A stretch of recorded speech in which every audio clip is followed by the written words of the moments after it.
बोले बांके बिहारी लाल की जय।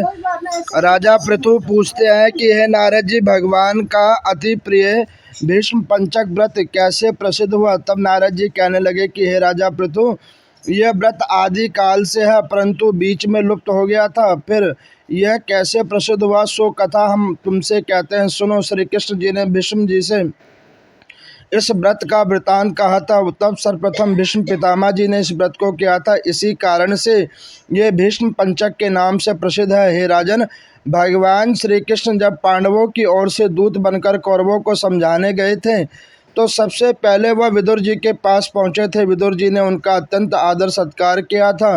फिर श्री कृष्ण भीष्म जी के पास गए थे। वहां जाकर कुशल क्षेम पूछने के बाद श्री कृष्ण जी ने अपने आने का संपूर्ण वृतांत भीष्म पितामह जी से कहा था। तब भीष्म जी कहने लगे कि हे भगवान, त्रिलोकी के नाथ होते हुए आप पांडवों की ओर से ही दूत बनकर क्यों आए? आपका पांडवों से इतना प्रेम क्यों है? तीनों लोक में आपके वश में है। तब पांडवों ने ऐसा कौन सा वशीकरण मंत्र किया है, अथवा ऐसा कौन सा व्रत तप यज्ञ किया है जिसके कारण आप उनके वश में हो गए हैं? तब भगवान श्री कृष्ण हंसकर बोलने लगे कि हे गंगा पुत्र, यद्यपि ये अत्यंत गुप्त वार्ता है, फिर भी हम आपसे बहुत स्नेह करते हैं, तो आपको अवश्य कहेंगे। उन्होंने एक ऐसा व्रत किया है जो मुझे अति प्रिय है, इसीलिए मैं उनके वशीभूत हूँ। अब मैं उनका सब वृतांत आपको कहता हूँ। पूर्व काल में उज्जैन नगरी में 5 ब्राह्मण थे, कवि, शुचि, दृढ़, दंत और हंस नाम वाले। वो वहाँ पर निवास करते थे। तीनों ही वेदों के जानने वाले, रूपवान, युवावस्था को प्राप्त, गंधर्व विद्या को प्राप्त करने में अति प्रवीण थे। अनेकों देशों में भ्रमण करते हुए वो अपने गान विद्या का प्रदर्शन करके खूब द्रव्य प्राप्त किया करते थे। एक समय वो मथुरापुरी में सुवीर नाम वाले राजा के पास आए। संगीत कला में निपुण होने के कारण उन्होंने राजसभा में जाने की इच्छा प्रकट की। वह 4 दिन तक उपवास करते रहे और अत्यंत पवित्र श्री यमुना जी में स्नान करते रहे। फिर उन्होंने किसी से राजा का संपूर्ण वृतांत सुना। उन्होंने बतलाया कि राजा की कादम्बरी नाम वाली एक भोग स्त्री है। वह संगीत विद्या में निपुण, राग तथा कंठ में प्रवीण, नाचने में दक्ष तथा रूप यौवन की अद्वितीय सुंदरी है। वह प्रतिदिन एकांत में राजा के सामने नृत्य किया करती है। ऐसा सुनकर वह ऐसे स्थान पर जाकर खड़े हो गए जहाँ से नृत्य तथा ताल की शब्द सुनाई पड़ रही थी।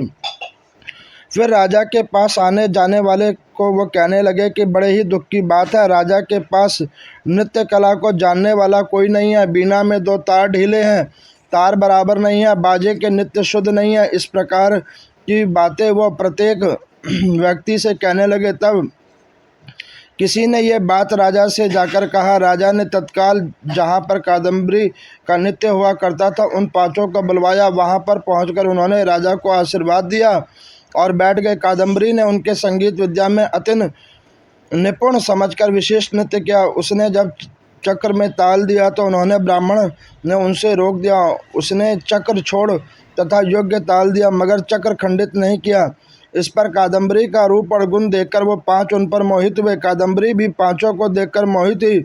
उन्होंने रात्रि को चोरी में छिपे ब्राह्मणों के पास अपनी एक सखी के हाथ में ये संदेश भेजा कि तुम 5 में से एक एक प्रतिदिन नगर के दूसरी उत्तर कोण में यमुना के तट पर जन शून्य लताओं से ढका हुआ तथा अनंतक नाम के तीर्थ है, वहाँ पर मेरे पास आकर अपनी अपनी विद्या तथा गुणों का प्रदर्शन करें। मैं भी वीणा तथा राग की अपनी कुशलता दिखाऊंगी। भगवान कहते हैं कि हे भीष्म जी, एक ब्रह्मचारी जो मेरा रोज भक्त था और वो दुष्ट संगति के भय से गांव से अति दूर जाकर रहता था, उस दिन वह भीष्म पंचक व्रत करते हुए देवालय में मेरा पूजन करता था। कार्तिक शुक्ल एकादशी के दिन संगीतज्ञ ब्राह्मणों में से श्रेष्ठ कवि नाम वाले ब्राह्मण वहां पर आए। कादम्बरी के मुनि के उस स्थान पर पहुंच गए। वहां मुनि जिस प्रकार से पूजा कर रहा था, उस कवि नाम वाले ब्राह्मण ने में उसी प्रकार से पूजन किया। उसके बाद वीणा लेकर गायन करने लगे। उस मुनि ने क्योंकि अपना मन जीता हुआ था, इस कारण गान सुनकर भी उसको क्रोध नहीं आया। सारी रात कादम्बरी और कवि गायन व नृत्य करते रहे। मुनि को गोबर का आचमन करते हुए देखकर कवि ने भी ऐसा किया। प्रातः काल होते ही कादम्बरी राजमहल पहुँचे। मुनि की संगति के समस्त पाप उसके दूर हो गए। इस कारण द्वादशी के दिन कवि ब्राह्मण ने अपना समस्त द्रव्य दान देकर विरक्त हो गए। दूसरे दिन शुचि आए। उन्होंने कादम्बरी के साथ रात्रि भर नित्य गायन किया और मुनि की भांति हमारा पूजन किया और गौमूत्र का आचमन किया। फिर प्रातः काल होते ही उन्होंने भी धनादि दान करके विरक्ति को प्राप्त की। उसने निश्चय किया, जिस प्रकार कादम्बरी नित्य गायन का रूप को देखकर मुनि का मन चलायमान नहीं हुआ, उसी प्रकार मुझे भी अपने मन को वश में करना है। त्रयोदशी के दिन दृढ़ नाम वाले ब्राह्मण कादम्बरी से मिलने आए और नित्य गायन करने के बाद मुनि की तरह पूजन व गौ का दूध पीकर विरक्त होकर चले गए। चतुर्दशी को वहाँ पर दंत नाम वाले ब्राह्मण आए और पहले वाले अपने बंधुओं के समान कादम्बरी के साथ नित्य गायन करके मुनि से बचे हुए घी का पान करके शुद्ध चित्त होने से विरक्त हो गए। सबसे अंत में पूर्णमासी को हंस नाम के ब्राह्मण ने आकर मुनि को देखकर नमस्कार किया और यमुना में स्नान करके आंवले के वृक्ष के नीचे बैठकर श्राद्ध आदि कर्म किया। भगवान कहते हैं कि हे विष्णु पितामह जी, कार्तिक के महीने में हमारा पूजन तथा दान पुण्य करने से करोड़ों के यज्ञ फल प्राप्त होते हैं।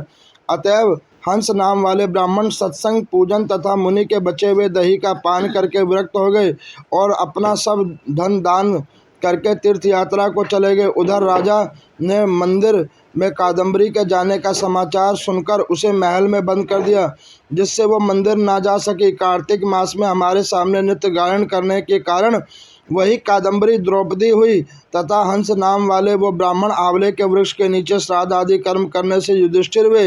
एकादशी के जागरण करने से कवि अर्जुन, शुचि सहदेव, दंत नकुल और दृढ़ नाम वाले पराक्रमी भीम हुए। हे भीष्म पितामह जी, वस्तुत इस व्रत के प्रभाव से ही मैं पांडवों के वशीभूत हूँ। अब तुम्हारे द्वारा ये पंचक व्रत किए जाने से हम आपके नाम से ही इसको विख्यात करेंगे, अर्थात भीष्म पंचक ये व्रत कहलाएगा। इस व्रत के अंत में ब्राह्मणों को भोजन करा के यथाशक्ति दान दक्षिणा देनी चाहिए।